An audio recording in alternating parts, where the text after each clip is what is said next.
নম্বর income আমি পেয়ে গেছি। কারণ ওর সব থেকে নরহরম ইনকাম আছে এখানে, আমি কিন্তু 10 নম্বর ইনকাম পেয়ে গেছি।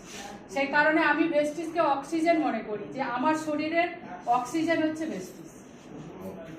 কারণ অনেক কিছু করেছি, একটা কাপেল স্বাভাবিক অনেকদিন পরে আমাদের যেহেতু ডিফেন্সে ছিল, প্রথম দিকে আমরা একটু আমারও পড়া কমপ্লিট করতে পারিনি বলে বাচ্চাটা নিতে একটু দেরি করেছি। যাই হোক, ভগবান চেয়েছিল বলে তাই আমরা ভেস্টিজে এসেছি।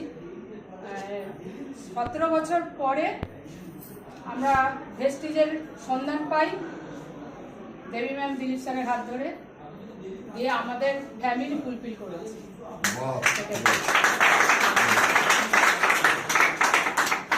আর বলতে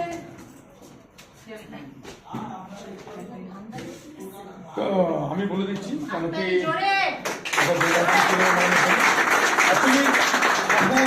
ভগবান আল্লাহ গড যারা আছে তাদের আশীর্বাদ তো আছে, তার সাথে সাথে সব থেকে বেস্ট গুরুমা প্লাস ভেস্টিজ প্রোডাক্টের আশীর্বাদ, এর তার জন্য আজকে আমার ফ্যামিলি ফুলফিল। আজকে আমার বাচ্চা 17 বছর পরে হয়েছে, এসেছে, আর আজকে 6 বছরের কেজি।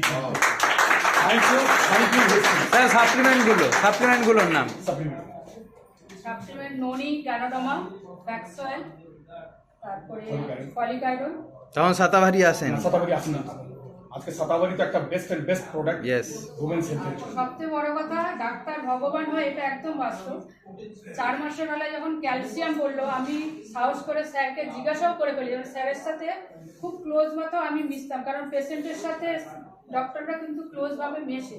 আমি স্যারকে একটা দিয়েছিলাম, স্যার আপনি তো প্রেসক্রিপশনে একটা ক্যালসিয়াম লিখেছে, আমি ফলিক আয়রন লিখেছেন, আমি কিন্তু অন্য ক্যালসিয়াম খাই। বলতে তুই নেক্সট দিন আসবি যখন নিয়ে আসিস তো আমি দেখবো।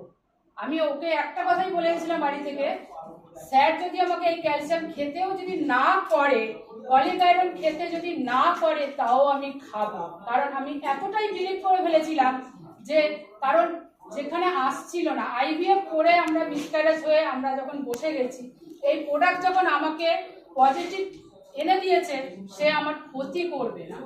তবে একটা জিনিস স্যার বললো, আমি লিখেছি ফলিক আয়রন, আমি লিখেছি ক্যালসিয়াম, আমি তো লিখিনি কোনো কোম্পানি, তুমি আরামসে খেতে পারো, এটা আয়ুর্বেদিক প্রোডাক্ট।